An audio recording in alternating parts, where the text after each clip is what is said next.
Hello, my name is Jeffrey. Today I want to storytelling about the Snow White and the Seven Dwarfs. Once upon a time, in the middle of winter, when the flakes of snow were falling like feathers from the clouds, a queen sat at her palace window, which had an ebony black frame, stitching her husband's shirts. While she was thus engaged and looking out at the snow, she pricked her finger, and 3 drops of blood fell upon the snow. Now the red looked so well upon the white that she thought to herself, "Oh, that I had a child as white as the snow, as red as this blood, and as black as the wood of this frame." Soon afterwards, a little daughter came to her, who was as white as snow, and with cheeks as red as blood, and with hair as black as ebony. And from this she was named Snow White. And at the same time her mother died. About a year afterwards, the king married another wife who was very beautiful, but so proud and now haughty that she could not bear anyone to be better looking than herself. She owned a wonderful mirror, and when she stepped before it and said, "Mirror, mirror on the wall, who is the fairest of us all?" The queen is the fairest of they. Then she was pleased, for she knew the mirror spoke truly. Little Snow White, however, grew up and became prettier, and when she was 7 years old, she was as fair as the noonday, and more beautiful than the queen herself. When the queen now asked her mirror, "Mirror, mirror on the wall, who is the fairest of us all?" The queen was fairest yesterday. Snow White is the fairest now, they say. This answer so angered the queen that she became quite yellow with envy. From that hour, whenever she saw Snow White, her heart was hardened against her, and she hated the little girl. Her envy and jealousy increased so that she had no rest day or night. And she said to her husband, "Take the child away to in the forest. I will never look upon her again. You must kill her and bring me her hurt and thank you for a token."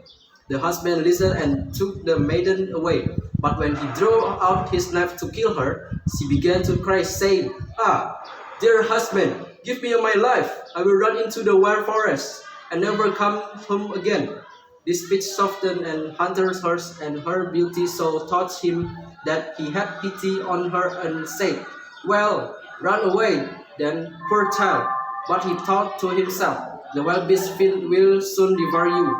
Still he felt as if a stone had been little from his heart, because he heard that was not by his hand. Just at the moment, young boar came roaring along to the spot, and as soon as he clapped eyes upon it, the huntsman caught it and killed it, took his tongue and her and carried them to the queen for a token his deed.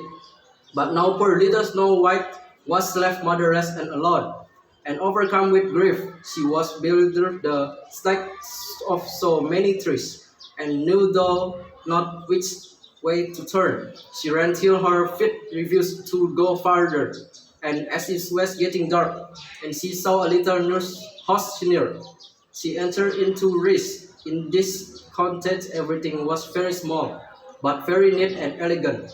In the middle stood a little table with a white cloth over it, and 7 little plates upon it, each plate having a spoon and a knife and a fork. And there were also 7 little mugs. Against the wall were 7 little beds arranged in a row, each covered with snow white sheets. Little Snow White, being both hungry and thirsty, ate a little morsel of porridge out of each plate, and drank a drop or two of wine out of each mug, for she did not wish to take away the whole share of anyone. After that, because she was so tired, she laid herself down on the bed, but it did not suit, she tired another. But that was too long, a fourth was too short, a fifth too hard.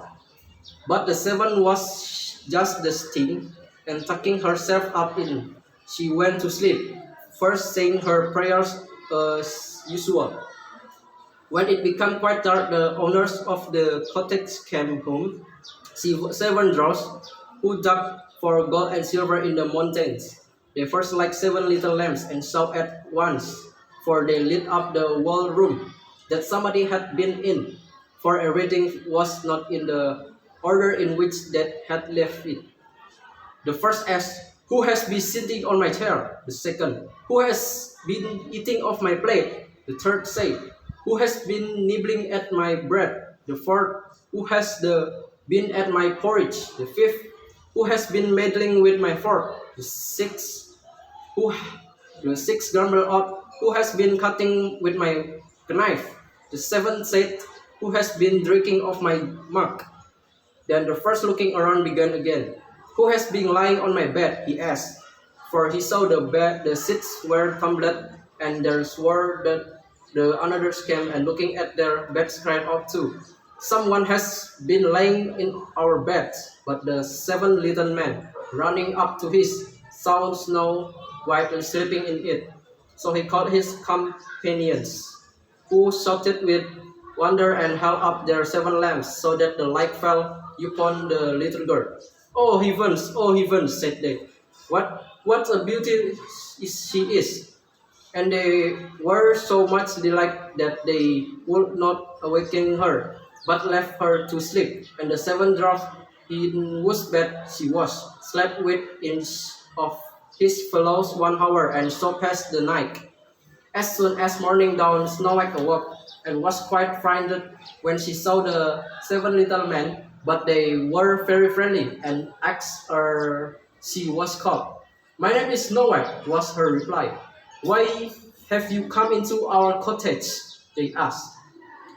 Then she told them her stepmother would have had her killed, but the huntsman had spared her life, and how she had wandered about the whole day until at last she found their house.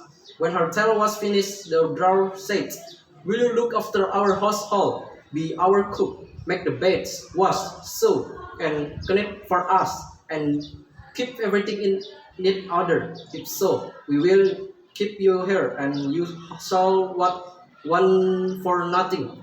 And so Snow White answered, "Yes, with all my heart and will." And so she remained with them, and kept their house in order. In the morning, the dwarfs went into the mountains and searched for silver and gold. And in the evening, they came home and found their meals ready for them. During the day, the maiden was left alone, and therefore the good dwarfs warned her and said, "Be careful of your stepmother, who will soon know of you being here. So let nobody enter the cottage." The queen, meanwhile, supposing that she had eaten the heart and tongue of her stepdaughter, believed that she was now above all the most beautiful woman in the world. One day she stepped before her mirror and said, "Mirror, mirror on the wall, who is the fairest of us all?" The queen was fairest yesterday. Snow White is fairest now, they say. The dwarfs protect her from the sway amid the forest far away. This reply surprised her, but she knew that the mirror spoke the truth. She knew, therefore, that the huntsman had deceived her, and that Snow White was still alive. So she dyed her face and clothed herself as a brother woman, so that no one could recognize her. And in this disguise, she went over the 7 hills to the house of the 7 dwarfs. She knocked at the door of the hut and called out, "Fine goods for sale, beautiful goods for sale." Snow White peered out of the window and said, "Good day, my good woman. What have you to sell?"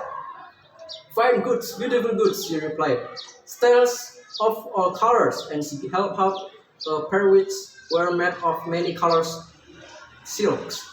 "I may let in the honest woman," thought Snow White, and she unbolted the door and began for 1 pair of stays. "You can't think, my dear, how they become you," exclaimed the old woman. "Come, let me lace them up for you." Snow White spaced nothing and let her do as she wished, but the old woman laced her up so quickly and so tightly, and all her breath went, and she fell down like that. Now, threw the old woman to herself, hastening away.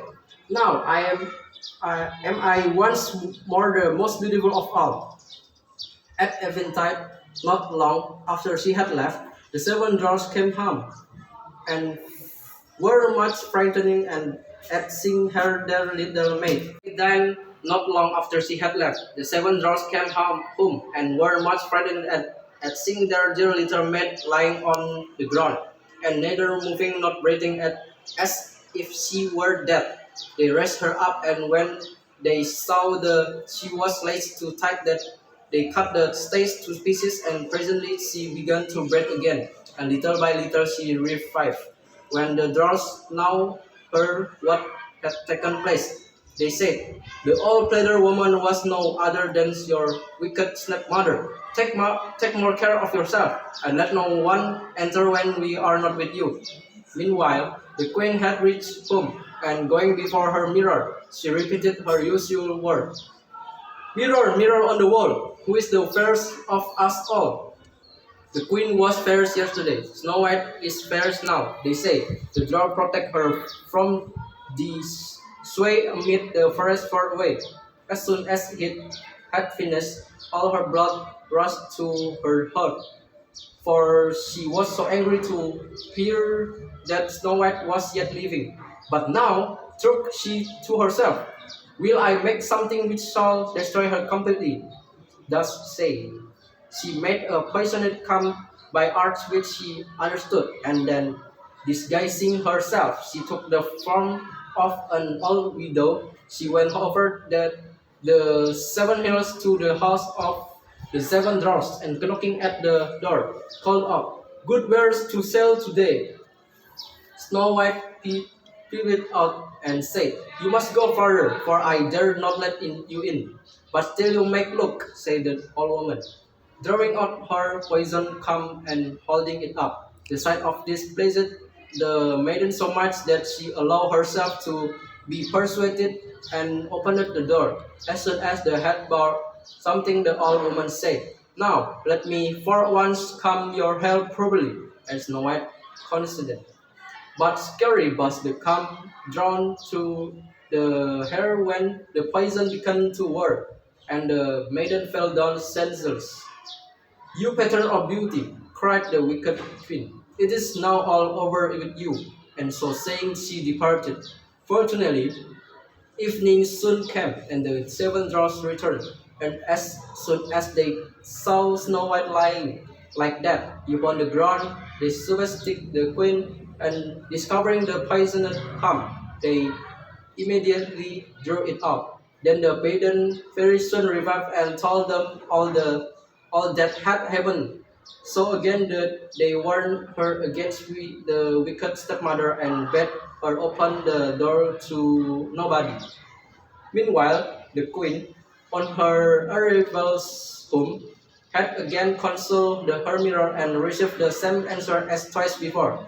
This made her tremble and foam with rage and jealousy, and she swore that Snow White should die if it cost her her own life. Thereupon she went into an inner sacred chamber where no one could enter, and made an apple of the most deep and subtle poison. Outwardly it looked nice enough, and had rosy cheeks with which would have made the mouth of everyone who looked at it water. But whoever ate the smallest piece of it would surely die. As soon as the apple was ready, the queen again dyed her face, and clothed herself like a present wife, and then over the seven mountains to the house of the seven dwarfs she bade her away. She knocked at the door, and the Snow White stretched out of her head and said, "I dare not let anyone enter. The seven dwarfs have forbidden me." "That is hard on me," said the old woman, "for I must take back my apples. But there is one which I will give you." "No," answered Snow White. "No, I dare not take it." "What? Are you afraid of it?" cried the old woman. There see, I will cut the apple in halves. Do you eat the red cheeks, and I will eat the core? The apple was so artfully made the red cheeks alone were poisoned. Snow White very much wished for the beautiful apple, and when she saw the woman eating the core, she could no longer resist, but stretching out her hand to the poisoned part. Scary had she placed a piece in her mouth when she fell down dead upon the ground. That queen, looking at her with glittering eyes and looking bitterly, exclaimed, white as snow, red as blood, black as ebony. This time the dwarfs cannot reawaken you. When she reached home and consulted the mirror, mirror, mirror on the wall, who is the first of us all? The queen is first of the day. Then her envious her was at rest as peacefully as an envious her can rest. When the little dwarfs returned home in the evening, they found Snow White lying on the ground, and there appeared to be no life in her body. She seemed to be quite dead. They raised her up and tried if they could find anything poisonous. They unclenched her and even uncombed her hair, and washed her with water and with wine. But nothing availed. The dear child was really and truly dead. Then they laid her upon a bier, and all seven placed themselves around it and wept for 3 days without kissing. Then they prepared to bury her, but she looked still fresh and lifelike, and even her red cheeks that no deserved her. So they said to one another, "We cannot bury her in the black urn." Then they ordered a case to be made of glass. In this they could see body on all sides, and the dwarfs wrote her name with golden letter upon the glass, saying that she was king's daughter. Now they placed the case upon the ledge on a rock, and one of them always remained by it watching. Even the birds they will the loss of the Snow White. First came an owl, then a raven, and last of all a dove. For a long time, Snow White lay peacefully in her case and changed not, but looked as if she were only asleep, for she was still white as snow, red as blood, and black hair as ebony. By and by it happened that a king's son was traveling in the forest, and came to Dwarf's house to pass the night.